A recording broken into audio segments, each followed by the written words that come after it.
Welcome back to another exciting episode into our unboxing series. Today we're unboxing two new releases from Star Wars Shatterpoint. We have the You Have Something I Want squad pack with Moff Gideon, the Death Trooper Escort, and Dark Troopers. And you also have the Certified Guild squad pack with the Mandalorian, Greef, Karga, and IG-11.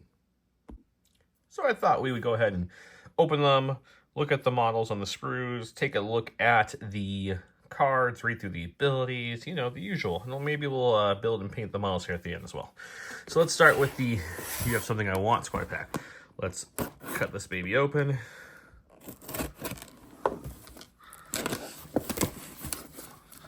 And see what we have in here. Okay. Visual sprues, we'll look at those in a second. Cardboard divider. Tons of cards, so we're still getting all the different language cards. I know at some point that's gonna go away, they said. Okay, so we've got our usual sheet here. Read this first with the painted minis here. Okay. Let's take a look at the sprues. So we've got one sprue and 4 bases, so pretty standard here. Okay, let's see what we got. Death Trooper, some Dark Trooper armor. There's a Dark Trooper head. Another head. There's a Moff's blaster. We're getting into Moff's body.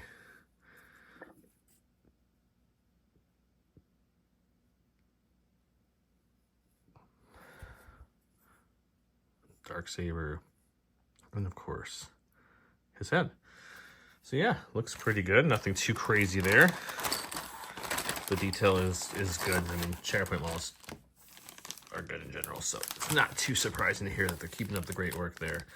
Let's take a look at all the cards and abilities this new squad offers, which I think is really going to give Empire a huge boost. They need more people anyways, but let's see. Okay, so we need to take off just the top cards. We don't need anything more than... Oh, they stopped the duplicate of these, actually. So you're only going to get 1, 2, 3 of these. They only still have duplicates of the ones in the other languages. These didn't need duplicates because there's no words on them, so that makes sense. So we'll put the other language aside. So we got Moff, Dark, and Death. The tactical abilities. We'll take a look at the trees and the abilities first. So Moff's got 2 sides. He's got Burn Them Out. We got to shove at 1, 2, or 1, 3. It's nice. Got a free ability down there at 5 too. Surging wise, not too great for his gun, but I think the side's supposed to be the Darksaber, and that looks it looks decent. Some damage pull. Can also block some crits to hits and crits to failures if you roll a ton. 4 is really nice. You get 1, 2, and you get a heal. 7, it's not bad. Good damage at the end there too. This side is your 7, 6, 6, 5. So this is the more blast stride. It's called self-interest. We have a shove at 2 and 3. Free ability at 3, which is really nice. We have pins with our crits on the tree here. Same kind of tree here, same kind of tree here, just a little bit different at the end instead of a heal. Looks pretty solid. Our Death Trooper is one-sided. He's our secondary in this one. He's got a shove at 1 and 3, which is nice. He's a 7/7, so he's got good swing power, melee or blast. No real difference there. Even the trees are exactly the same. Decent armor blast. Yeah, no, that's pretty good. Dark Troopers, we got 6, 6, 5, 5. We've got pretty good armor, combat droid. We're changing crits to hits and crits to hits and crits to failures. I think that's a good surge tree there. We got 2 hits at 1. We got a crit, so they're a little bit better with crits in melee. But you need 5 to get 2 there. It's kind of crazy. You need to hit most of them. We have a shove at 1, 2, 3, shove at 2, and 1 and 3. We got jump. Yeah, this is not bad. Not bad. Okay, let's look at the ability cards. We just need the top 3 here. We'll put the rest, which are in this big stack of other language stuff. Anyone ever wants all my other language stuff, I've saved it all. I don't know what for. If you want to pay shipping and you want all those other languages, they're yours. Just let me know. Okay, let's start with the Moff. So he is a 8 points to squad build, 3 force. He's got self-determination. At the start of this unit's activation, you choose an allied galactic empire unit within 4. Each character in this unit and the chosen character may dash. Long live the Empire. Choose an active objective with an allied galactic empire supporting unit. One character in this unit may reposition towards the objective. Then the chosen unit may suffer 2 damage if this effect wounds the chosen character. The unit removes the wound token, all the damage in one condition. If it does, it gains an injury token. So that's good. It's not bad at all. You can force them up. They take damage while they'll still contest. Assume that I know everything. When an opposing character would spend force to place a unit's order card in reserve, they must spend 1 additional force. So that's going to be annoying to play against. And you have something I want. When ally Galactic performs a melee attack as part of his common action, if the defender is contesting an active objective you do not control, add 1 die to the attack roll. Additionally, when determining control of an active objective, that a character in this unit is contesting, if there's a tie, the unit's controlling player takes control of the objective. That's really nice too. Solid. Moff is solid. I knew that from the early peaks we saw on him. Imperial efficiency at the start of the unit's activation. Choose an allied Galactic Empire supporting unit. Each character's unit may dash. If the chosen character unit has any damage, each character in that unit may reposition instead. That's nice. Tactical advance. Each character's unit may dash. If any character dash, they may immediately make a focus action. Okay, so you're moving up and getting that focus. Discipline. After an attack targeting character in this unit is resolved.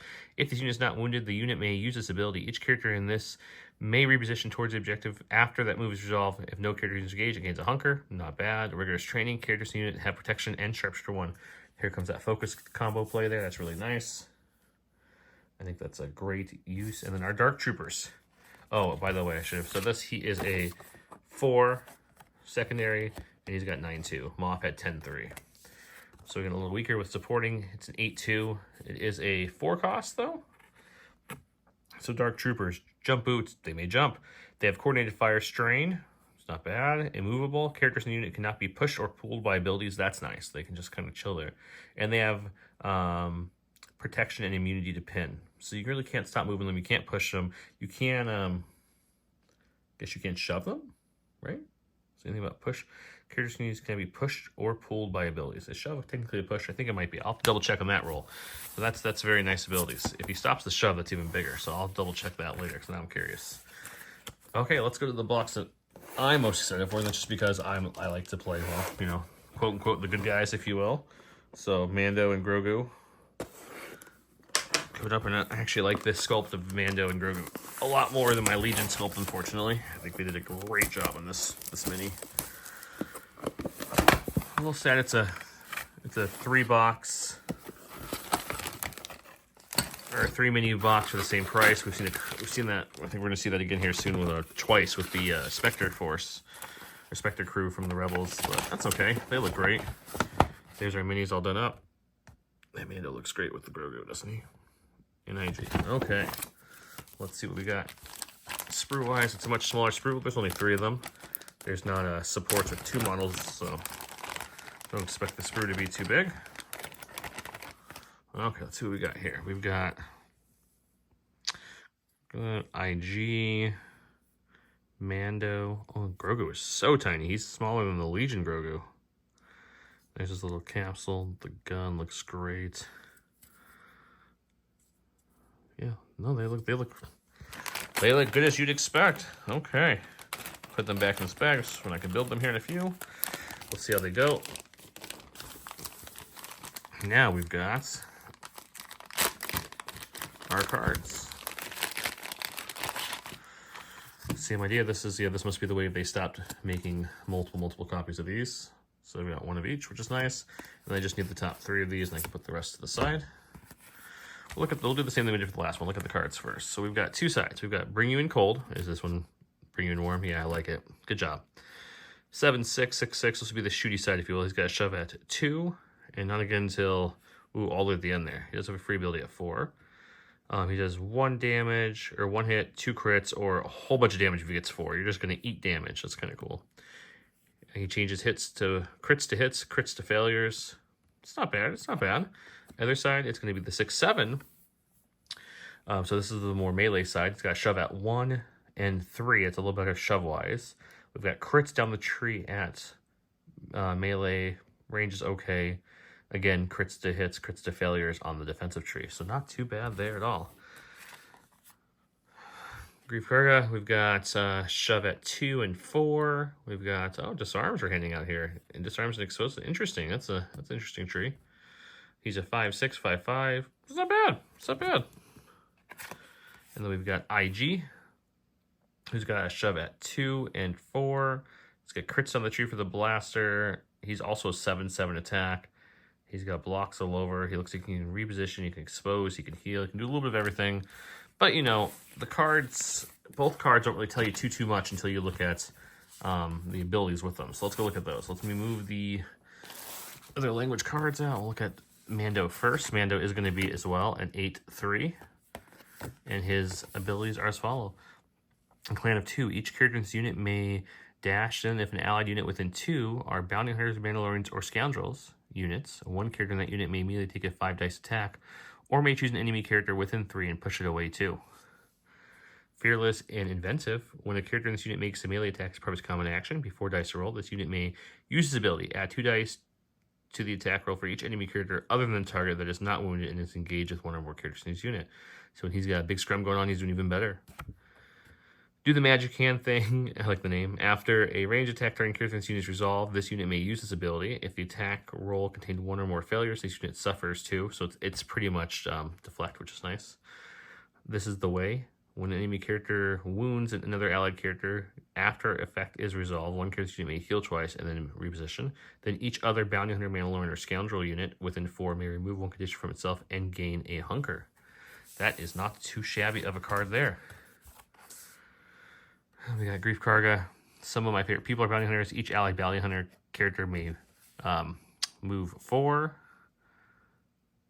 within range 4, excuse me, sorry. May heal and do a free advance. That's a dash. I didn't mention it, but I will show, obviously. Mandalorian is a bounty hunter, Mandalorian mercenary and scoundrel. Greef is just mercenary scoundrel, so he's going to help his bounty hunter friends close the deal. When an opposing character chooses to activate a unit from reserve, this unit may use this ability. Choose an allied bounty hunter character. That chosen character may immediately dash to make a 5-dice attack targeting character unit that was chosen to activate. That's nice. There is one job. Before revealing the top card of the mission deck, choose an opposing player to reveal cards from the top of their order deck until an order card is revealed. Then choose a player, marks the corresponding unit with the priority objective token, and shuffles the order deck. The first time an allied bounty hunter character wounds the marked unit, move the struggle token space 1 towards the momentum. Then remove the wounded token. Then remove the wounded unit's priority objective token. That's interesting. Wolves at my back. When determining control of an objective that a character unit is contesting, if there's a tie, the controlling player takes the objective. So that's nice. That's nice. Okay. Secondary.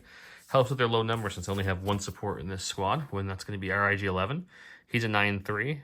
Garf was an 8/2, and Mando was an 11/3, if I didn't say. He is a bounty hunter, mercenary, scoundrel droid. At the start of this unit's activation, if this unit removes 1 condition from itself, he may remove. Then this character may dash. That's nice. Multi-thread targeting protocols. After this unit makes a attack as part of a combat action, if it may use this ability, 1 character in this unit may make a 5-dice attack targeting a character in another enemy unit within range and line of sight. So he's going to do his little spinny shoot there, with a little bit weaker on the second one, obviously. Are you refusing my request? Each time a character in this unit makes an attack targeting an enemy character that is contesting an active objective that you do not control, it may add 3 dice to the attack roll. If it does, the defender is not wounded by the attack or lose momentum. So you gotta make sure you want to wound him or you can lose momentum there. Victory through combat is impossible. While this unit is wounded, each time an opposing player gains a momentum token, if there are more enemy characters than other allied characters within 3, roll 1 attack die for each wounded and injury token this unit has. If this roll contains failures, each character in this unit may dash. Then each character within 3 suffers 1, 2, 3, 4, 5 damage. After effect resolve, this unit is defeated. Oof, okay, that's interesting. If there are more, while this unit is wounded, each time it's on a May, so yeah, you could blow up, but hurt some people with your self-destruct on the way out, I guess. That's interesting. That's interesting. It's gonna be fun to get these guys on the table.